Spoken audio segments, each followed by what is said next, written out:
ఇప్పుడు 10 నిమిషాలు అయిపోయింది. మెరినేట్ చేసేసాము. దగ్గర మెరినేట్ చూడండి, ఫుల్గా మసాలా అంతా క్రాబ్కి పట్టేసింది. దీన్ని ఇప్పుడు ఏం చేయాలంటే ముందు పక్కన పెట్టుకొని ఆ డిష్ ఈ బాండీలో ఫుల్గా నూనె వేసుకోవాలి. కొంచెం ఈ బౌల్తో ఒక బౌల్ ఫుల్గా నూనె పోసుకోవాలి. ఇది ఫ్రై కాబట్టి ఇంత నూనె పడుతుంది. ఇంత నూనె వేసుకొని ఇది కాగిన తర్వాత కరివేపాకు వేయాలి. కరివేపాకు వేసిన తర్వాత ఈ మ్యారినేట్ చేసిన క్రాబ్ దీంట్లో వేయాలి. వేసి బాగా వేపాలి. ఎంత బాగా నూనెలో ఈ మసాలా అంతా ఫ్రై అవుతుందో అప్పుడు అంత టేస్ట్ ఉంటుంది. ఈ మెయిన్ దీంట్లో సోంపు ముఖ్యంగా ఉండాలి. సోంపు, పెప్పర్. సోంపు వేసాం కదా, సోంపు ఆ మసాలా పౌడర్లో అవన్నీ వేసాం కదా. సోంపు పౌడర్ వేసాం కాబట్టి ఈ మసాలా ఈ లాస్ట్ లో ఈ పెప్పర్ పౌడర్ దింపే ముందు వేసుకోవాలి. ఇప్పుడు ఇది వేడైంది.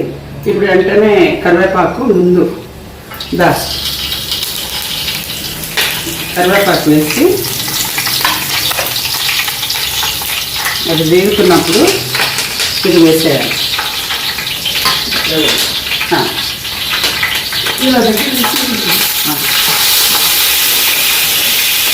ఇలా రా,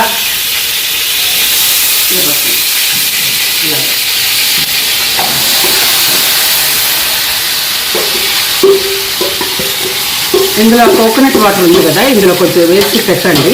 అది ఫ్రై అయిన తర్వాత ఇది లాస్ట్లో కొంచెం వాటర్ కావాల్సి వచ్చినప్పుడు ఇది వేసుకున్నాం. ఈ నీళ్ళు ఇది ఏం చేయాలంటే ఇది ఇలా బోర్లో వేయాలి. ఇలా వేయాలి. అప్పుడు ఆ మసాలా అంతా దీంట్లోకి వెళ్తుంది. అలా ఇలా తిరగవేసి పెట్టాలి. ఇలా వేస్తే ఇలా అన్నీ ఇలా పెట్టాలి. అప్పుడు బాగా మసాలా దానికి పడుతుంది అన్నమాట.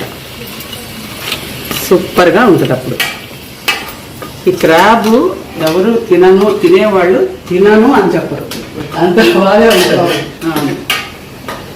ఇది ఇలా ఉంది కదా, దీన్ని ఇలా చేయాలి. అలా పెడితే ఈ మసాలా అంతా దీని లోపలికి వెళ్తుంది. అప్పుడు ఫ్రై అవుతుంది బాగా. ఇది రివర్స్లో ఉందంటే మనకి అంత వెళ్ళదు కదా. కొంచెం హై ఫ్లేమ్లో పెట్టి దీన్ని ఫుల్గా డ్రైగా అయ్యే వరకు మసాలా పట్టించాలి.